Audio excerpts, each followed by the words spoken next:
আসসালামু আলাইকুম রহমতুল্লাহ। সুপ্রিয় শিক্ষার্থীবৃন্দ, আশা করি তোমরা সবাই ভালো আছো। এই ভিডিওটা তৈরি করছি ষষ্ঠ শ্রেণীর শিক্ষার্থীদের জন্য। 2024 সালের ষষ্ঠ শ্রেণীর ইসলাম শিক্ষা বার্ষিক পরীক্ষার প্রশ্নপত্র নিয়ে আজকে আলোচনা করব। শিক্ষার্থীরা, তোমরা জানো যে এনসিটিভি থেকে তোমাদের একটা প্রশ্ন দেওয়া হয়েছিল, যার উত্তরটা আমাদের চ্যানেলে দেওয়া আছে। আমি কমেন্টে প্লেলিস্টে লিঙ্ক দিয়ে দিব, তোমরা সেখান থেকে চাইলে ভিডিওগুলো দেখে নিতে পারবে। যদিও বা হুবহু সেই প্রশ্ন পরীক্ষা আসবে না, কারণ এবার কিন্তু এক একটা স্কুলে এক এক ধরনের প্রশ্ন তৈরি করা হচ্ছে। যেমন আজকের এই ভিডিওটা তৈরি করছি আমরা একটা স্কুলের প্রশ্ন দিয়ে, police lines school and college, কুষ্টিয়ার ষষ্ঠ শ্রেণীর বার্ষিক পরীক্ষার ইসলাম শিক্ষা প্রশ্ন এটা, ঠিক আছে, যেটা আমরা ফেসবুক থেকে সংগ্রহ করেছি। তো প্রথমে থাকবে নৈবত্তিক অংশ, যার মধ্যে কপি পেকে থাকছে বহু নির্বাচনী প্রশ্ন 15টা। তো এই 15টা প্রশ্নের সঠিক উত্তরগুলো তোমাদের খাতায় লিখতে হবে। হুবহু যে প্রশ্ন 15টা আসবে তা কিন্তু না, এখান থেকে তোমরা কিছু কমন পেতেও পারো। বিভাগে থাকবে এক কথায় উত্তর দাও, এই ধরনের 10টা প্রশ্ন। এগুলো তোমাদের এক কথায় অ্যান্সার করতে হবে। তাহলে এই 25 নাম্বার, 15 আর 10, এটা তোমাদের নৈবত্তিক অংশ। এবার রচনামূলক 75 নাম্বারের জন্য প্রথমে থাকবে গ বিভাগ, সংক্ষিপ্ত প্রশ্নের উত্তর।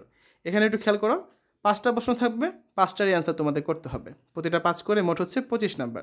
তো এই ধরনের 5টা প্রশ্ন তোমাদের থাকবে, হুবহু এগুলো আসবে এমন কিন্তু না, বারবার বলছি। এটা একটা নমুনা প্রশ্ন, একটা স্কুলের প্রশ্ন। তোমার স্কুলে যে প্রশ্ন করা হবে তা কিন্তু না, ঠিক আছে। আবার কিছু প্রশ্ন তোমরা কমন পেতেও পারো। তো শিক্ষার্থীরা, এই ক্ষেত্রে যেটা কাজ করবে, তোমরা সংক্ষিপ্ত প্রশ্ন কিন্তু 5টা থাকবে, 5টারই অ্যান্সার করতে হবে। তাই সম্পূর্ণ সিলেবাস যদি শেষ করে না যাও, ধরো তুমি একটা অধ্যায় পড়োনি, সেখান থেকে যদি প্রশ্ন করে দেয়, তখন তুমি কি করবে? এই জন্য তোমাকে সম্পূর্ণ সিলেবাসটা শেষ করে পরীক্ষা হলে যেতে হবে। সবার শেষে ঘ বিভাগে থাকছে রচনামূলক প্রশ্ন।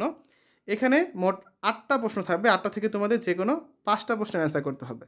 আর প্রতিটা প্রশ্ন 10 করে, তাহলে 5 10 কত, 50 নাম্বার থাকছে এই অংশে। তো দেখো, এখানে 8টা প্রশ্ন আছে, তোমরা 8টা প্রশ্নকে দেখবে, তোমাদের যে 8টা প্রশ্ন থাকবে সেই প্রশ্নগুলো পড়ে তারপর সেখান থেকে সিলেক্ট করবে যে কোন 5টা প্রশ্ন তোমরা দিতে চাও, ঠিক আছে। অনেক সময় প্রশ্নের মধ্যে ভাগ করা থাকে, যে অর্ধেক লিখলে 5, 2টা প্রশ্ন থাকে, 2টা মিলিয়ে 10, এভাবে করে থাকে।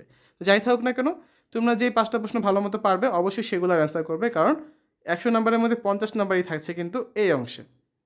তো শিক্ষার্থীরা, আজকে আমরা ষষ্ঠ শ্রেণীর ইসলাম শিক্ষা বার্ষিক পরীক্ষার একটা স্কুলের প্রশ্ন নিয়ে আলোচনা করলাম। আশা করি তোমাদের কাছে ভিডিওটা ভালো লেগেছে। আমরা আরও কিছু স্কুলের প্রশ্ন সংগ্রহ করার চেষ্টা করছি, সেগুলো আমাদের চ্যানেলে দিয়ে দিব। তোমরা চ্যানেলে পেয়ে যাবে, বা কমেন্টে যে প্লেলিস্টের লিঙ্ক দেওয়া আছে সেখান থেকেও চ্যানেলে দেখে নিতে পারবে। কারণ যত বেশি স্কুলের প্রশ্ন তোমরা সলভ করে যাবে, তত বেশি পরীক্ষায় কিন্তু কমন পাওয়ার সম্ভাবনা বেড়ে যাবে।